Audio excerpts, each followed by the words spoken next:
Bismillahirrahmanirrahim. My name is Uzair Ali, and currently I'm working as project coordinator at Pata HealthNet Echo Pakistan. We are honored to have a session with Payam.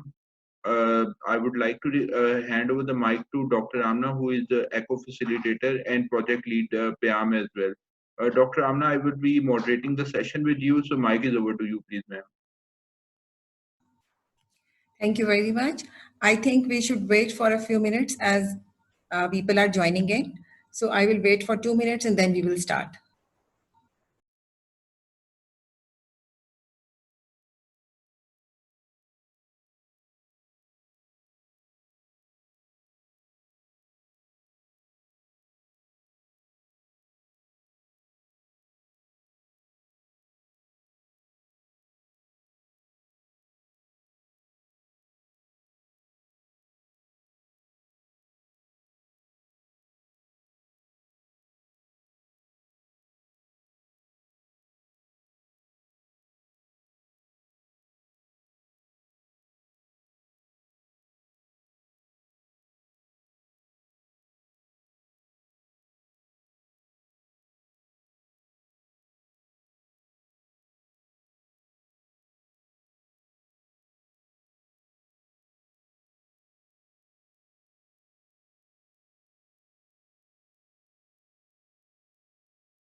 Okay, I think we should start now. I, Dr. Amna Asghar, I'm the PIAM lead and I welcome you all in this session. This session is exclusively for 55 main LGS branch. This session is run by PIAM. PIAM stands for Project Echo Youth Ambassador Movement. It's a project which works under the umbrella of PARSA Echo Pakistan. ECHO is a project of Sanjeev Arora from New Mexico, University of New Mexico, and it stands for Extension for Medical for Community Health Outcomes, and it is run in Pakistan by Dr. Sadri Chaudhry. I would like to invite Dr. Bushra to tell you people about COVID-19. Dr. Bushra is the assistant professor in the Fatima Memorial Medical College. She is a gastroenterologist and a hepatologist and a COVID expert. And she is going to talk about what it is and how can we be protected from this. Please stay muted during the session. You can type your questions in chat, or after the talk, you can raise hand and ask the questions. Thank you. Over to you, Dr. Bushra. Thank you, Dr. Amna.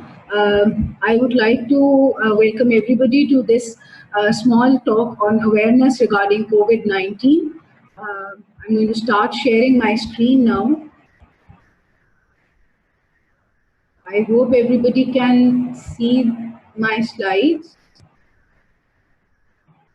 So starting. Yes, Dr. We are with you. You may start now. Right. So, talking about COVID-19, what is it? SARS coronavirus 2 is the causative organism, and it is the 7th coronavirus that has infected humans. Earlier, there was SARS coronavirus 1, there has been Middle Eastern respiratory virus, and numerous others that have been epidemics, but they have been confined to certain areas in the globe and have never been global, and they have been epidemics, not pandemics.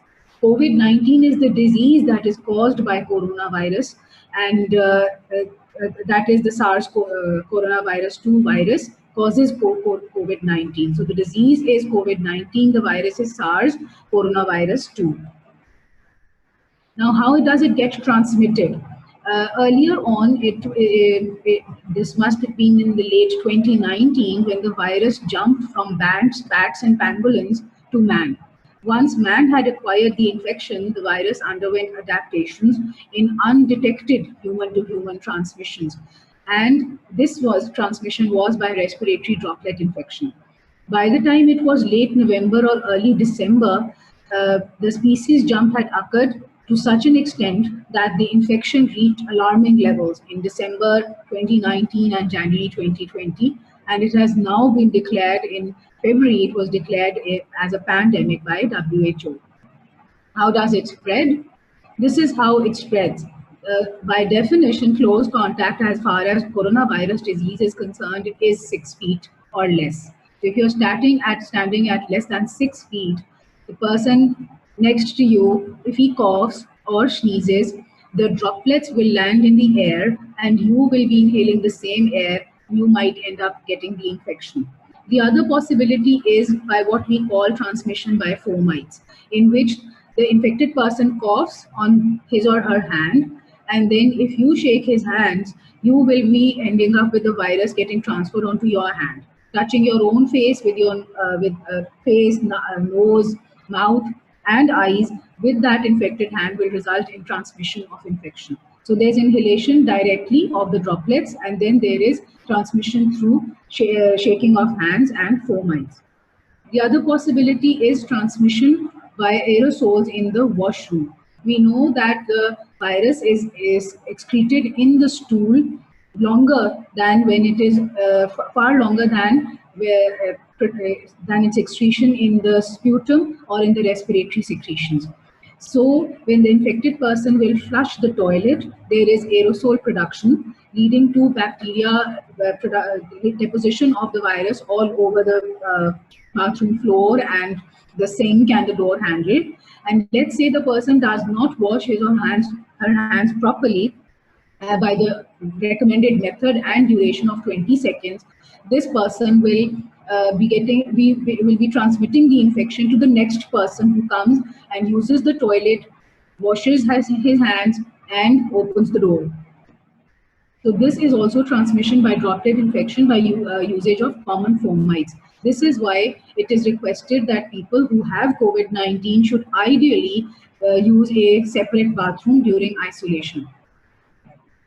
It is also thought that currency notes are culprits, and this is why China in February 2020 removed old currency notes from the circulation and disinfected them and introduced new banknotes into the circulation.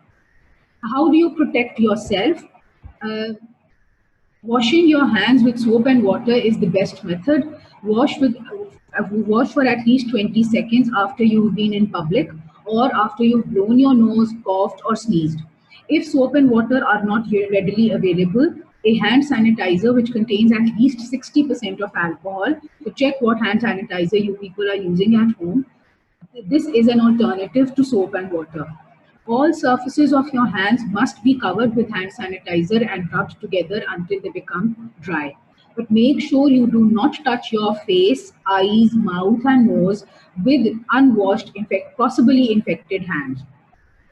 This is the correct method of washing your hands. Take a bit of soap, wet your hands, then rub the soap palm to palm, then between fingers, then entwine fingers using the to clean the back of hands, then the base of thumbs, back of fingers, then fingernails, and then wrists rubbed along the wrist and rinse and wipe dry. Once you wipe dry, use that same towel to turn off the faucet so that no virus is left on the faucet handle and you do not contract the virus from somebody who previously washed his hands and left a virus particle on the faucet. So this is the most hygienic method of washing of hands. The other methods of protecting yourself is to avoid mass gatherings. So shopping malls, funerals, parties, restaurants and weddings must be avoided during this period of pandemics.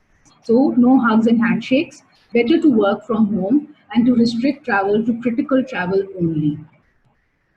This is what is called respiratory etiquette. Instead of sneezing the way this gentleman is, you should be sneezing or coughing into the flexed elbow so that the hands do not get dirty and the hands, if they touch anything or you shake hands with an infected person, that you will be transmitting the infection. If at all you feel unwell, there is, let's say, fever or sore throat, it is better to stay at home and wear a mask and isolate yourself and rest to the maximum. Now, WHO has given out some instructions on when to use a mask. Earlier there was this recommendation, but there has been an addition to it because of certain developments. Now, earlier, WHO had recommended that healthy people should wear a mask only if they are taking care of a person who has suspected COVID-19, or if the person himself is coughing or sneezing. They are effective. Now, this is true that masks are effective only when used in combination with frequent hand cleaning or with alcohol-based hand rub. So, hand washing remains the first aspect or the first part of avoiding COVID-19.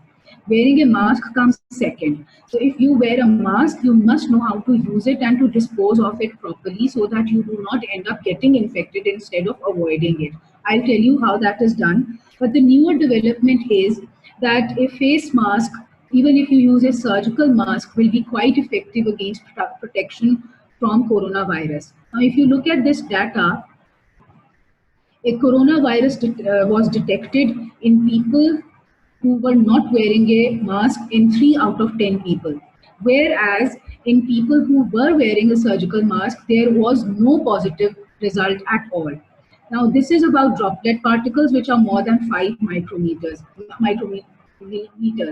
But aerosol particles, which are less than 5, can also be protected by the surgical mask in the same manner. So the coronavirus, 4 cases were positive when they were not wearing surgical masks, and there was no person positive while wearing a surgical face mask. So this goes to say that wearing a face mask is much better and does protect against infections. In order to explain what droplet infections and aerosol particles are, droplet particles are in which person coughs out and there is a virus in the particle, but it is heavy and it tends to get settled onto the surface.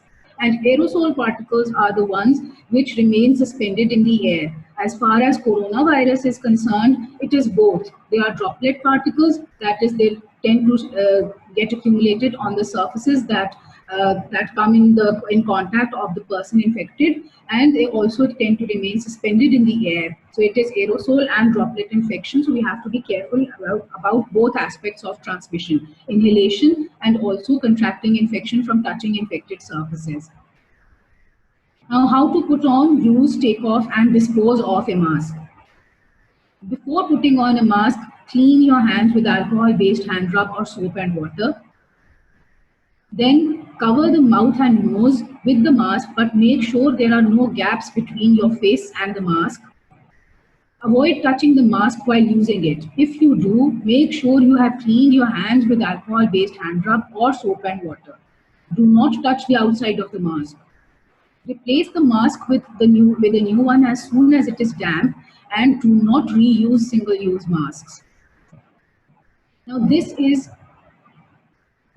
about the viability of the virus on various surfaces. So the virus stays on copper, on cardboard for up to 24 hours, on copper for up to 4 hours, on plastic for 2 to 3 days, on stainless steel 2 to 3 days, and in the form of aerosols for up to 3 hours. How do you clean the copper, the plastic and the stainless steel surfaces? Make a bleach solution. Use 5 tablespoons of bleach in 1 gallon of water or 1/3 cup. And unexpired household bleach is known to protect against coronavirus infections. The other alternative is using a solution that is at least 70% alcohol. But there is this website that I have written down that gives a list of FDA approved disinfectants that can be used in the households. Now, how do you protect yourself at the workplace or in the school other than healthcare facilities? What should other people do when they go back to work or school or college? It is better to work from home whenever and wherever possible, but where it is not possible, it is a good idea not to gather in large numbers, not to form groups in the cafeteria, in the common rooms and around water coolers. And frequent hand hygiene remains the answer to this problem. And frequent and meticulous cleaning of common areas and surfaces will also help prevent the transmission of infection. How do you protect the children around you? Again, hand hygiene must be stressed on, and cleaning and disinfecting of surfaces and toys, especially the plush toys, can be laundered. It is important to make sure that children stay away from older adults, relatives, and people who have serious underlying medical conditions. So maybe older grandparents might be sick, they might have underlying diabetes, blood pressure issues, heart issues. It is better for children to avoid going to see them and meeting them and to maintain a distance from them. It is for the protection of the elderly, because children can harbor infection and transmit it even if they themselves are asymptomatic or have mild symptoms only. So children do not need to wear a mask unless they are healthy, but it is better to have them wear one when they are going out in public places, not at home. Protection of the elderly. Again, hand hygiene must be stressed upon. Cleaning and disinfecting of surfaces around the elderly. They must limit their time with relatives and children, and they must avoid handshakes. Now, you might have heard the term about flattening the curve. Flattening the curve means, if you look at this diagram, this is the number of cases on y-axis, and on x-axis, there is time from the first case. Now, if you notice that there is a sharp rise in this curve, in which there is a sharp rise in the curve, this is without protective measures, in which the healthcare system has got all choked, and the number of cases are well above this healthcare system capacity. The flattening of the curve would mean that with protective measures of hand hygiene, social distancing, making sure that you stay at home if you are ill, finding out who is ill and testing those who have symptoms and their contacts, this is how you will be able to flatten the curve. It is not that the number of cases will fall to zero in the next 2 to 3 weeks. The reason behind this lockdown or isolation and social distancing is to increase the time duration from the first case, so that a lower number of people get infected over a longer period of time. They will become immune plus the healthcare system will not be choked to capacity. This is called herd immunity, in which about 60% of the population, if gets infected, will will be able to protect the other 40% who have not got an infection. And this herd immunity is what will ultimately save mankind from COVID virus infections. And apart from this, it is also the idea is to make sure that fewer people are getting infected. What are the symptoms? Symptoms develop from 2 days to 2 weeks following exposure to the virus. And these are the most frequent symptoms encountered: fever, cough, sore throat, and shortness of breath. Less frequent are fatigue, nausea, vomiting, diarrhea, nasal congestion, headache, aches, and pains. And the Chinese have also reported a loss of sense of smell in people who developed COVID-19 infection. Now, these symptoms can be divided into mild, moderate, and severe. Please remember that those people who have mild disease might have no symptoms at all, or they might have a mild bit of fever, cough, and sore throat. And there will be no evidence of pneumonia on their chest X-ray. A moderate infection is when fever is present with pneumonia on radiological imaging. Radiological imaging is something like a chest X-ray or a CT scan. Now, symptoms are severe when the person is taking more than 30 breaths in a minute. There is the saturation, that is percentage of oxygen in blood, is less than 93%. And along with these symptoms, there is pneumonia on chest X-ray. The blood pressure is low, which is called shock. And there is respiratory failure requiring mechanical ventilation. These people might even have other organ failures requiring ICU care. We know that people who have severe infections can develop hepatitis also. That is, the liver function tests become abnormal, which means that the virus is indirectly affecting the liver also. Now, how do you diagnose it? The diagnosis is made by the detection of the virus in the nasopharyngeal swab, in the stool, or in the blood, or bronchoalveolar lavage.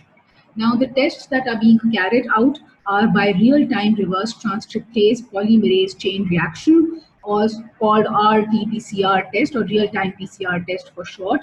These tests are being run on the nasopharyngeal swabs and blood for detection. Bronchoalveolar lavage is not a test that should be done as a routine, because it is dangerous for the person or the pulmonologist who will carry out this test, the lung specialist doctor, because there is again aerosol generation, and the pulmonologist is being put at risk. Now, FDA has recently approved certain point-of-care PCR coronavirus tests, in which the result will become available within 5, 30, or 45 minutes, depending on the kind of test that is done. Serology can also be done. The serology is a test that detects the antibodies against the virus. A chest X-ray or CT scan can be done only if pneumonia is suspected. A CT scan or chest X-ray will not diagnose coronavirus disease. Now, what is the use of getting those serological tests that I mentioned? One is getting them for healthcare workers, will tell them that they have been exposed and they can now go back to work with less fear and use less PPE than those who have not been exposed. But it is still unsure whether there is a chance of reinfection with this virus or not, or if there is a reinfection, there might be milder symptoms. But it is thought that probably it will behave like that, in which a reinfection will produce milder symptoms or none at all, because the first infection might have conferred complete immunity to the patient. This was for healthcare workers. For people who are not healthcare workers, social distancing routine might be able to get eased, and those people can go back to work during the lockdown. Or those who have been sick might be able to help cure those who are severely ill by what is called convalescent plasma exchange. Convalescent plasma treatment. How? This serology being positive means that there are antibodies against the virus in the person's circulation who has recovered from this coronavirus infectious disease. So if he has recovered, there will be antibodies. And those antibodies, if they can be isolated from such a patient who is no more a patient, he has recovered, they can be injected into those who are critically ill. And this has been tried in New York, and it helps boost the immune system of the sick patients and helps them fight the disease and recover better. Other laboratory investigations apart from the detection of the virus by PCR are raised C-reactive protein. This is a test that will be raised even if it will be raised because of inflammation in any part of the body. ALT might be raised. As I mentioned, there is a bit of hepatitis that happens with coronavirus disease. Prothrombin time may be increased. This is a test that talks about the way the liver is functioning, how well is the liver functioning, so that might be raised. Again, this is because of the infection, and creatine kinase can also be raised. On complete blood count, the kind of white cell count, the kind of white blood cell that is called lymphocytes may be low, and the procalcitonin level may be normal. Now, this helps differentiate bacterial pneumonia from viral pneumonia. Viral pneumonia, as is seen in coronavirus infection, the procalcitonin level will be normal, but in bacterial infection, it will be raised. How do we treat these people? Most of the treatment remains symptomatic. It is paracetamol for fever, headache, aches and pains, adequate hydration.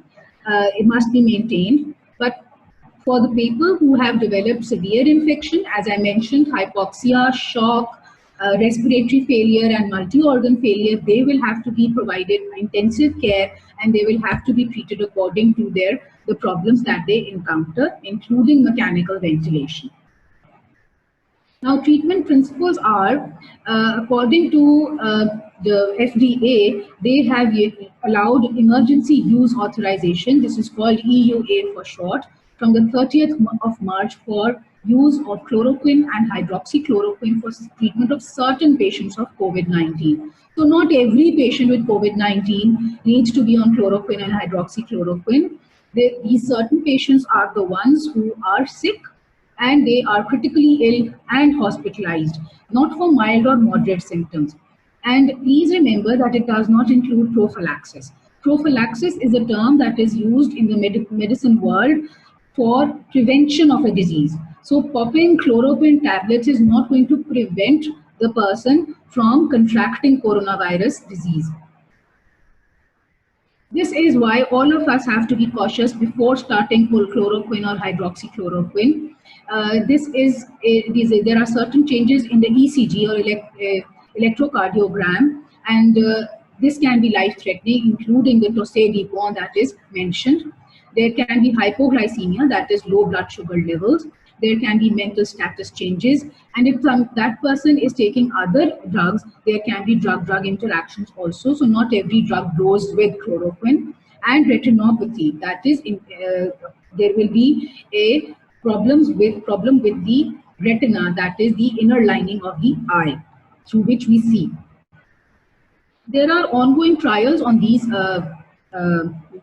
medicines, and potential treatment regimens that have now come up as of 14th April 2020 are that there might be a possible role of chloroquine and erythromycin, convalescent plasma or serum, as I explained, the antiviral drug remdesivir, or interleukin-6 receptor blockers, that is tocilizumab. But there is no role of steroids, ACE inhibitors, and these two other antivirals that have been mentioned. There has been an unsure role of ivermectin, but it is being used in trials. Interferon and ribavirin, non-steroidal anti-inflammatories, heavy usage of vitamin C, or taking zinc supplements. There is no surety of whether they work or not, because this is a new virus, and with the passage of time, with randomized controlled trials, it is only then that we will be able to tell which drugs work and which don't. Now, if you are caring for a COVID-19 patient at home, it is better to keep the sick person away from others, say in a separate room, and if possible, a separate bathroom. As I explained, that there can be aerosol deposition inside the bathroom that has been used by an infected person. Use of face masks, as I explained, and protective gear if the caregiver thinks that he or she will come in contact with other body fluids of the person. and all surfaces must be clean. Now, what are these surfaces? These surfaces are counters, bedside tables, doorknobs, computers, phones, bathroom surfaces. All of them must be cleaned meticulously, thoroughly, and frequently by cleaning products that have been FDA approved. And washing of hands with soap and water, you cannot stress enough on that. Now, when does this person go home from isolation? Let's say there are enough test kits. Pakistan still does not have enough test kits, but you can go and rely on the symptoms. So if there is no fever, the person has improved in symptoms, there is no cough, there is no shortness of breath. Dyspnea is shortness of breath. And there are two negative tests 24 hours apart. This person is good to go and can be relieved from the isolation. But let's say there is an infected person and there are no test kits available, then 3 days free of symptoms should be enough, and 7 days since the first symptom should be enough for this person to get relieved from the home isolation. Now, going through a few myth busters. Earlier on during this pandemic, it was thought that if there is a virus, if there is a vaccination against pneumonia and Haemophilus influenzae, this means pneumococcal vaccine and Haemophilus influenzae, it was thought that this will also confer protection against COVID-19. But this is not true, because this is a completely different virus and requires its own vaccine. Then rinsing your nose with saline is not going to prevent infection. It has not known to work for you. And the heat or the humidity is not going to prevent the transmission of the infection, because these infections have been known to occur in hot and humid climates around the globe. There are no antibiotics that are effective against coronavirus, but there has been emergency use authorization of the azithromycin chloroquine combination that I mentioned. Eating garlic is not going to prevent infection with coronavirus. And we have to remember as young people that older people are at a greater risk of contracting infection and developing complications. But it's not as if the younger people are immune. They can develop an infection. It might be less dangerous, or might have a lower amount of complications. But we know that there have been young deaths also from this virus. So good hand hygiene, good respiratory hygiene, and making sure that you are at a few steps away from your colleagues and elders is the answer to the problem. Pets cannot transmit infection, but they cannot transmit coronavirus, but they can transmit other infections. So it is a good idea to wash your hands before touching your pet and afterwards also. Mosquitoes cannot transmit the infection, and spraying alcohol or chlorine all over the body is only going to cause irritation of the skin and mucosa. So this is not a good idea at all. And 5G mobile networks, as has been rumored, will not spread COVID-19 infection. The virus has been spreading in many countries that do not have 5G at all. This is because the virus does not travel on radio waves or mobile networks. So this was just a rumor and has no solidity to it. Going through a few frequently asked questions. Who is at risk? As I explained during my presentation, the older age people of more than 65 years of age, diabetics, hypertensives, those who have chronic lung disease, chronic liver disease, chronic kidney disease, or reduced immunity. Reduced immunity may be because they have undergone a liver or a kidney transplant, and they are being given drugs so that they can avoid rejection of the transplanted organs, or medicines that are being given to reduce immunity in people who have, let's say, joint disease or other autoimmune conditions, or people who have cancers and are undergoing chemotherapy. Poorly controlled diabetes also reduces immunity. So these are the people who are at risk. These are the people who might end up hospitalized in ICU care, and we have to make sure that we practice our social distancing and hand hygiene and respiratory etiquette to prevent these people from ending up on the deathbed. Now, who should be tested? Because there is a limited number of test kits available in all countries, and around the globe, all health personnel work in resource-constrained environments, it is better to just test hospitalized patients who have typical signs and symptoms. Along with that, those people who are high risk symptomatic, that is, people who are old and have underlying conditions as I described. Plus, anyone who has come in contact with a suspected or confirmed COVID-19 person and has developed symptoms, him or herself, must undergo testing. Now, has COVID-19 been used as a bioterrorism product? It appears to be not it does not appear to be the case. This is because the SARS-CoV-2 does not have a backbone derived from the previous virus. It has evolved naturally.